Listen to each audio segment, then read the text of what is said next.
I'm introducing Chelsea Gandy. Chelsea's a math major and minoring in music and creative writing. Her writing is a beautiful and rich combination of the poetry of order, an organization that moves the reader through a labyrinth that explores the chaos, joys, sorrows, mysteries of life, their comedies that bring joy and smile to your face. Chelsea's writing bespeaks her diverse interests, from numbers to notes to words, and to the fullness of their combination. In her own words, from A Beginner's Guide to Language, punctuation.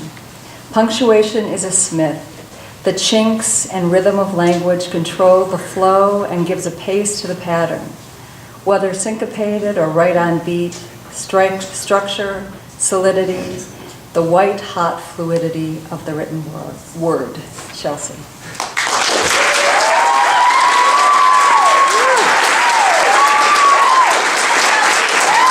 Thank you, Lynn. All right, so my essay 2, or the essay I'm reading excerpts from, is also about memory. So if it feels like deja vu, that's why. Memory, a work in progress. 0, definition.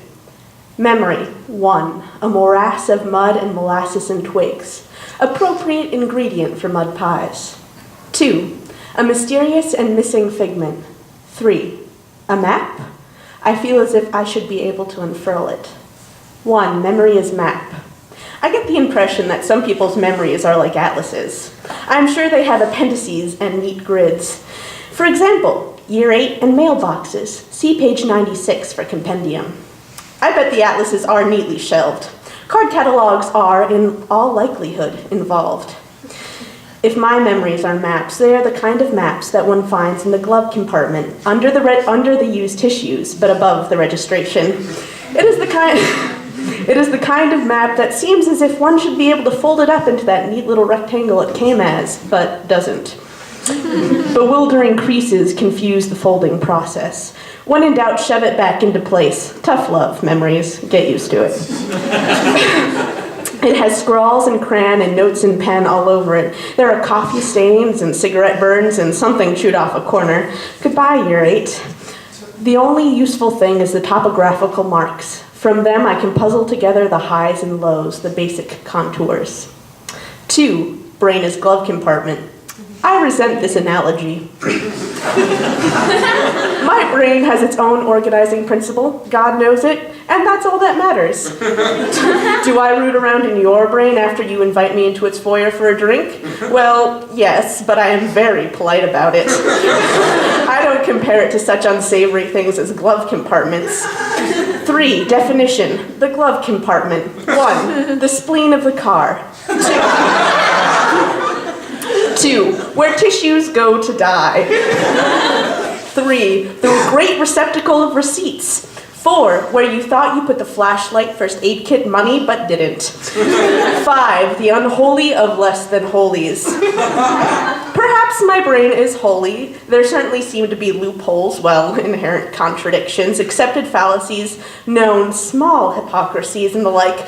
But these, I reason, are necessary for a functioning existence. Everyone is like this, right? It just goes to show that I am above average, nay, exemplary. Because I realize these multitudes of faults, I see the ground I walk upon is cracked, the cloth is frayed, hell is in my handbasket, and yet I bravely venture on to picnics of the mind. Call me Pandora and damn the thunderheads. Speaking of which, where's my rain jacket? But orderly, my mind is orderly, composed, harmonized, altered? 4, 19 things I would rather my brain be called than a glove compartment. 1, a steel trap. 2, a duck. 3, a goose. 4, a sharp and keen knife. 5, a rake. 6, a compendium of all knowledge. 7, a library. 8, a font of knowledge. 9, a font of wisdom.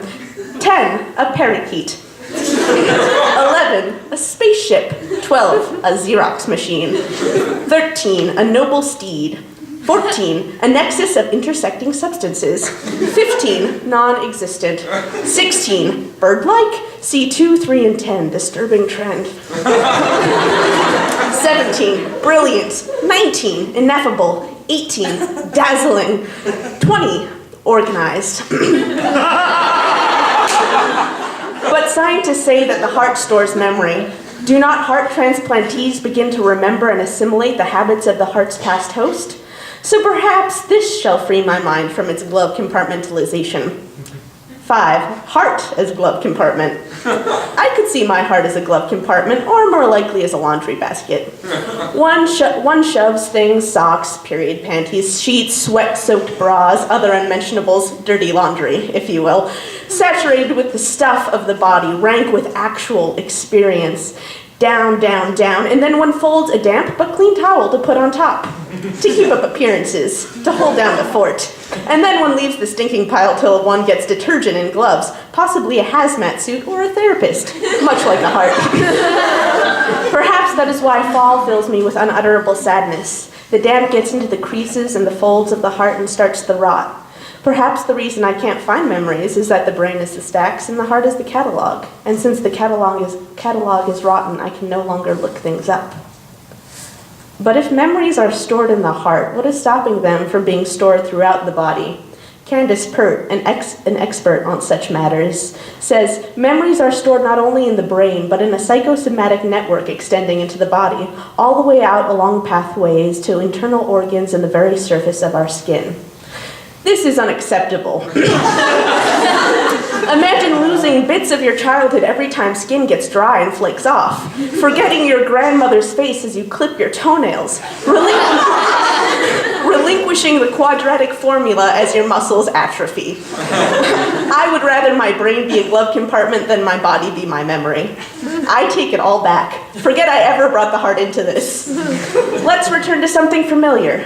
Mailboxes. Of these, I am sure. Let me consult this handy map stored in my mind, the glove compartment, and oh, yes, that part is gone. I was so sure of the mailbox. Perhaps you doubt my tale that I can't remember things easily. It is your right, I suppose, if you want to be a skeptic. Please don't leave. I just sought to make you as uncomfortable, to put you as on edge as I feel. 6, proof. Even though you didn't ask for it. 1, I once lost cheese and the time elapsed between its removal from the fridge and its placement on the counter. 8 seconds. Reenactments confirmed the time.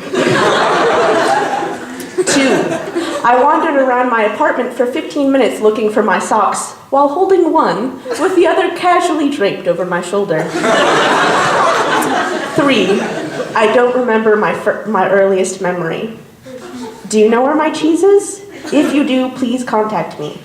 Find my Facebook page. Leave a wall post. Our secret code will be cheese. 8, desires. 1, to find my cheese. 2, to be able to look at the neatly shelved atlases of my memory as I relax with my glass of port and my cigar in my study and say, there it is, the complete set. It's all truth, too. Maybe if you collect for years, you could have memory like mine.